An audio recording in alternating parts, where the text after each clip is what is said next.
आधी रात के करीब 2 बज रहे थे। घर की रसोई से अचानक कांच के टूटने की एक तेज आवाज़ आई और उसके तुरंत बाद मेरी 9 महीने की बेटी अनन्या डर के मारे चीख चीख कर रोने लगी। मैं हड़बड़ा कर उठा। मेरी पत्नी सुचित्रा, जो दिन भर के काम और रात भर बच्ची को संभालते संभालते पूरी तरह पस्त हो चुकी थी, घबरा कर उठी और रसोई की तरफ भागी। मैं भी उसके पीछे गया। रसोई के फर्श पर कांच की बोतल बिखरी पड़ी थी और चारों तरफ गर्म पानी फैला हुआ था। सुचित्रा जल्दी जल्दी कांच के टुकड़े समेटने लगी ताकि किसी के पैर में ना गड़ जाएं, लेकिन थकान और घबराहट में उसके हाथ कांप रहे थे और एक तीखा कांच का टुकड़ा उसकी उंगली में गहराई तक धंस गया। उसके हाथ से खून बहने लगा और वह दर्द से कराह उठी। बच्ची के रोने और कांच टूटने की आवाज़ सुनकर मेरे पिता यानी बाबूजी अपने कमरे से बाहर निकले। उनके चेहरे पर गुस्सा साफ झलक रहा था। क्या तमाशा बना रखा है? आधी रात को एक छोटी सी बच्ची नहीं संभाली जाती तुमसे? दिन भर घर में रहकर करती क्या हो तुम? पूरे घर की नींद हराम कर दी है। बाबूजी की गर्जना से अनन्या और जोर जोर से रोने लगी। सुचित्रा की उंगली से खून बह रहा था। एक हाथ में रोती हुई बच्ची थी और आंखों में डर। उसने कांपती आवाज़ में कहा, माफ़ कर दीजिए बाबूजी, बच्ची को बहुत तेज दस्त और बुखार है। मैं उसके लिए दवाई की बोतल गर्म पानी में रख रही थी, हाथ से छूट गई। लेकिन बाबूजी ने उसकी बात पूरी होने ही नहीं दी। उन्होंने आगे बढ़कर सुचित्रा के हाथ से रोती हुई अनन्या को झटके से खींचा और सुचित्रा को पीछे ढकेल दिया। सुचित्रा का संतुलन बिगड़ा और वह सीधे रसोई के स्लैब से जा टकराई।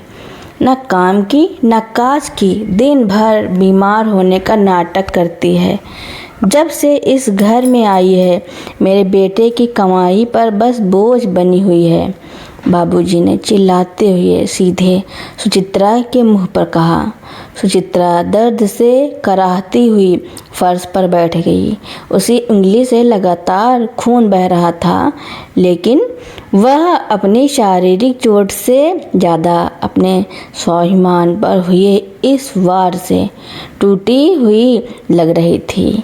उसकी आंखें आंसुओं से भर गई, पर उसने एक शब्द भी पलट कर नहीं कहा। मैं वहीं खड़ा रह गया। मेरा पूरा शरीर गुस्से और बेबसी से कांप रहा था। पिछले 2 सालों से मैं यही सब देखता आ रहा था।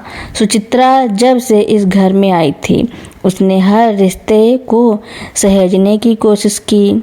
वह सुबह 5 बजे उठकर पूरे घर का खाना बनाती, सफाई करती, बाबूजी की दवाइयों का ध्यान रखती और फिर अपनी नौकरी के लिए निकलती। लेकिन बाबूजी के लिए वह हमेशा पराई और कम दहेज लाने वाली ही रही। जब अनन्या पैदा हुई तो मुझे लगा कि शायद बच्चे की हंसी इस घर की कड़वाहट को मिटा देगी, पर ऐसा कुछ नहीं हुआ।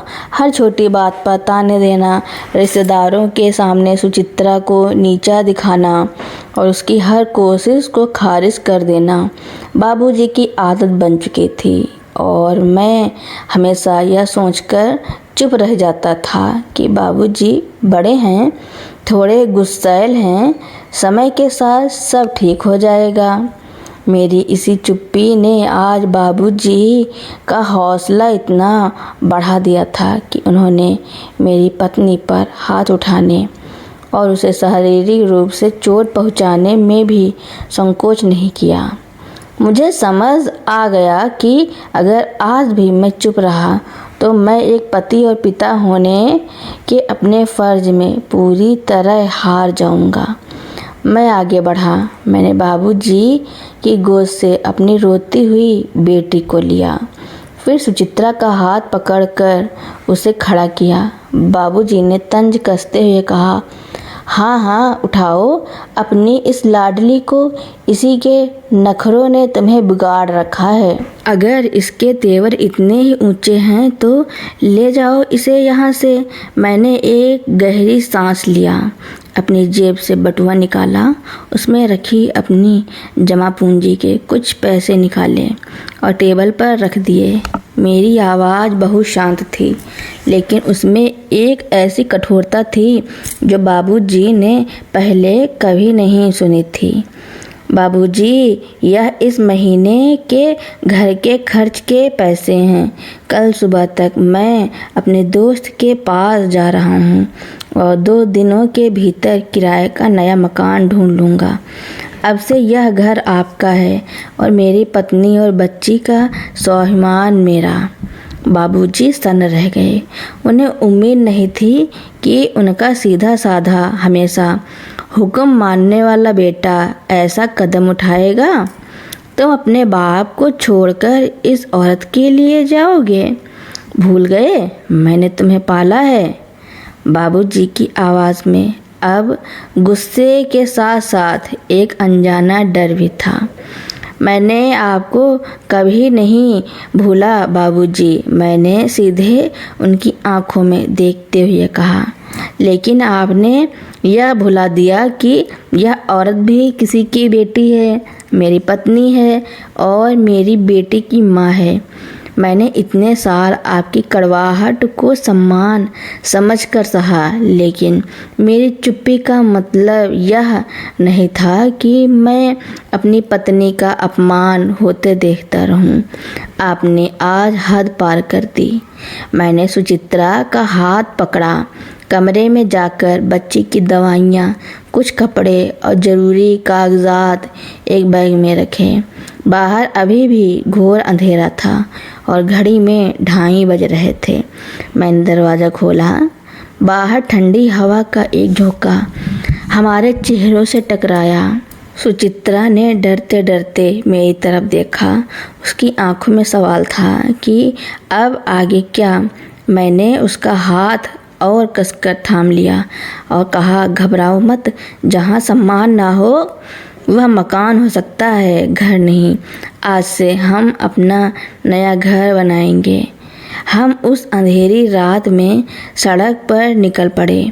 पीछे मुड़कर देखा तो घर की लाइट जल रही थी, लेकिन मेरे दिल का वह भ्रम हमेशा के लिए मिट चुका था कि चुप रहने से सब ठीक हो जाता है। उस रात भले ही हम बेघर लग रहे थे, लेकिन पहली बार मुझे महसूस हुआ कि मैं सही मायने में एक परिवार का रक्षक बना था। सड़क पर सन्नाटा था। आधी रात की ठंडी हवा चेहरे पर लग रही थी और दूर एकाध स्ट्रीट लाइट जल बुझ रही थी। मेरी गोद में अनन्या अब थक कर शांत हो चुकी थी, लेकिन उसकी छोटी छोटी सांसें अब भी तेज चल रही थी। सुचित्रा चुपचाप मेरे बगल में चल रही थी। उसकी उंगली से खून बहना बंद हो चुका था, लेकिन रुमाल पूरी तरह लाल हो गया था। हम कहाँ जा रहे हैं? सुचित्रा ने बहुत धीमी आवाज़ में पूछा। उसकी आवाज़ में एक अजीब सी कपकपाहट थी, शायद ठंड से ज़्यादा उस अनिश्चितता और डर की वजह से जो इस वक्त हम दोनों के सामने खड़ी थी। अमित के घर, मैंने बिना रुके कहा। अमित मेरा बचपन का दोस्त था। वह शहर के दूसरे कोने में अकेला रहता था। मैंने तुरंत जेब से फ़ोन निकाला और उसे कॉल किया। रात के 2:45 बज रहे थे। तीसरी घंटी पर उसने फ़ोन उठाया। आवाज़ नींद में डूबी हुई थी। अमित भाई, मैं सुचित्रा और बच्ची के साथ रास्ते में हूँ, क्या हम तुम्हारे यहाँ आ सकते हैं? मेरी आवाज़ का भारीपन सुनकर अमित की नींद एक पल में उड़ गई। उसने बिना कोई सवाल पूछे बस इतना कहा, तू तुरंत आ जा। रास्ता पता है ना, मैं दरवाज़ा खुला रखता हूँ। हम एक ऑटो रिक्शा करके अमित के घर पहुँचे। अमित दरवाजे पर ही खड़ा इंतज़ार कर रहा था। जैसे ही उसने हमें देखा, उसकी नज़रें पहले सुचित्रा की सूजी हुई उंगली और उसकी आँखों के आंसुओं पर गई।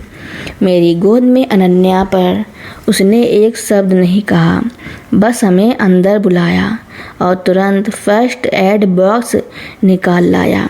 अमित ने सुचित्रा की उंगली पर दवाई लगाई और पट्टी बांधी। सुचित्रा ने अनन्या को बिस्तर पर लिटाया और खुद उसके पास बैठ गई।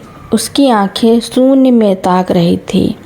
अमित मुझे बालकनी में ले गया। उसने एक गर्म पानी का गिलास मेरे हाथ में थमाया और पूछा, क्या हुआ भाई? बाबूजी ने फिर कुछ कहा? मैंने पूरी बात सच सच बता दी। कैसे बाबूजी ने सुचित्रा को ढकेला, कैसे उसकी उंगली कटी और कैसे मैंने उस घर को छोड़ने का फैसला किया। अमित ने एक लंबी सांस ली और मेरे कंधे पर हाथ रखा। तूने जो किया बिल्कुल सही किया। सहने की भी एक सीमा होती है। तू जब तक चाहे यहाँ रह सकता है। नहीं अमित, मैंने सिर हिलाया। तेरा बहुत शुक्रिया, लेकिन मैं तेरे सिर पर बोझ नहीं बनना चाहता। मुझे कल सुबह ही किराए का एक छोटा सा मकान ढूंढना होगा। उस रात मैं सो नहीं सका। बालकनी में खड़े होकर उगते हुए सूरज को देखता रहा। सुबह के 6 बजते ही मेरे फ़ोन की स्क्रीन जगमगा उठी। बाबूजी का फ़ोन था। मैंने फ़ोन उठाया, लेकिन कुछ बोला नहीं। दूसरी तरफ से बाबूजी की आवाज़ आई। रात वाला गुस्सा अब गायब था। उसकी जगह एक अजीब सा झल्लाया हुआ लहजा था। कहाँ हो तुम लोग? रात भर से दिमाग ठिकाने आया या नहीं? सुबह की चाय कौन बनाएगा? घर का सामान कौन लाएगा? चुपचाप वापस आओ, जो हुआ सो हुआ। उनकी बात सुनकर मेरे चेहरे पर एक कड़वी मुस्कान आ गई। उन्हें अभी लग रहा था कि यह मेरी कोई बचकानी जिद है जो सुबह होते ही टूट जाएगी। उन्हें लग रहा था कि रसोई और घर के कामों के लिए हमें लौटना ही पड़ेगा। बाबूजी, मैंने बहुत शांत और साफ आवाज़ में कहा, मैंने रात को ही आपसे कह दिया था अब मैं वापस नहीं आऊँगा। मैं शाम को आकर अपना और सुचित्रा का बचा हुआ सामान ले जाऊँगा। तुम होश में तो हो? बाबूजी की आवाज़ फिर से ऊंची हो गई। एक औरत के पीछे पड़कर अपने बाप को छोड़ोगे? समाज क्या कहेगा? लोग कहेंगे कि बेटे ने बाप को बेसहारा छोड़ दिया। समाज यह भी पूछेगा। बाबूजी, मैंने सीधे शब्दों में जवाब दिया कि उस बाप ने अपनी बहू पर हाथ क्यों उठाया जो दिन रात उनकी सेवा करती थी। आप समाज की चिंता मत कीजिए, अपना ध्यान रखिएगा। आपके खाते में मैंने दवाइयों और राशन के लिए पैसे भेज दिए हैं। ज़रूरत पड़े तो बता दीजिएगा। यह कहकर मैंने फ़ोन काट दिया। पहली बार मुझे अपने सीने से एक भारी बोझ हटता हुआ महसूस हुआ। अगले 2 दिन भाग दौड़ में बीते। अमित की मदद से मुझे ऑफिस के पास ही एक छोटा सा 2 कमरों का फ्लैट मिल गया। घर छोटा था, पुराना था, लेकिन उसमें एक शांति थी। तीसरे दिन जब हम अपना सामान लेने बाबूजी के घर पहुँचे तो घर का माहौल बिल्कुल बदला हुआ था। घर बिखरा पड़ा था, रसोई में गंदे बर्तन जमे थे और बाबूजी हॉल में सोफे पर अकेले बैठे थे। जब हमने अलमारी से कपड़े और ज़रूरी सामान निकाला तो बाबूजी चुपचाप हमें देखते रहे। उनके चेहरे पर अब कोई अकड़ नहीं थी, सिर्फ एक गहरा अकेलापन और पछतावा था। जब हम बाहर निकलने लगे तो बाबूजी ने धीरे से कहा, रोहित। मैं रुका लेकिन पीछे नहीं मुड़ा। क्या तुम सच में चले जाओगे? मैंने मुड़कर बाबूजी को देखा। उनकी आंखें नम थी। शायद उन्हें पहली बार एहसास हुआ था कि उनका गुस्सा और उनका अहंकार उनसे उनका परिवार छीन चुका था। बाबूजी, मैं आपका बेटा हूँ और हमेशा रहूँगा।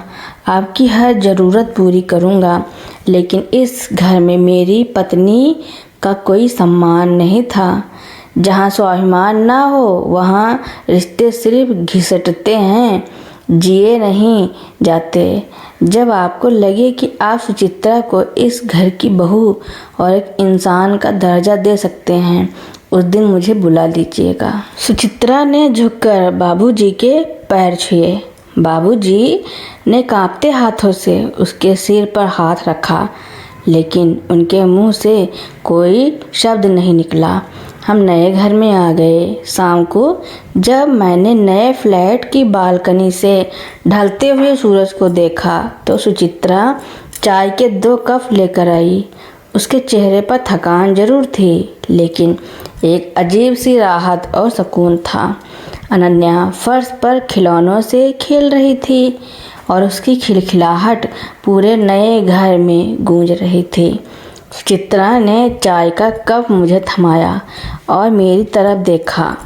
उसकी आंखों में मेरे लिए जो सम्मान और भरोसा था, उसने मुझे यह एहसास करा दिया कि रात को लिया गया वह एक कठिन फैसला बिल्कुल सही था। घर दीवार और छतों से नहीं बनता, घर अपनों के सम्मान और सुरक्षा से बनता है। और आज पहली बार हम सच में अपने घर में थे। तो दोस्तों, मेरी कहानी सुनने के लिए आपका बहुत बहुत धन्यवाद। मेरी नई नई कहानी सुनने के लिए मेरे चैनल को लाइक, कमेंट, शेयर, सब्सक्राइब एवं बेल आइकन का बटन दबाना ना भूलना, ताकि मेरी नई नई कहानियाँ आप लोगों तक पहले ही पहुँचती रहें। धन्यवाद।